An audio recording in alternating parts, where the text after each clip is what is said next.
Working with Catchafire has been an inspiration and has provided very valuable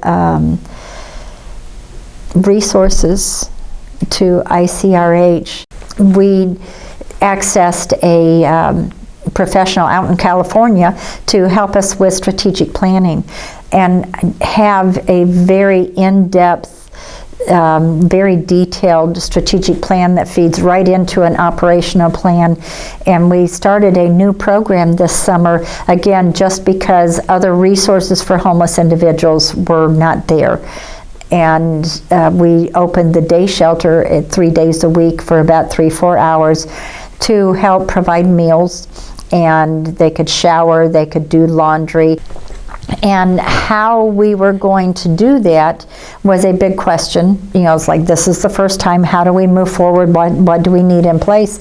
And Jared worked us through that and helped us develop an operational plan. As we work through our strategic plan, it incorporates into our operational plan. It's fantastic. I love it. It's very detailed. My board's very pleased with it. And we got all that for free through Catchafire.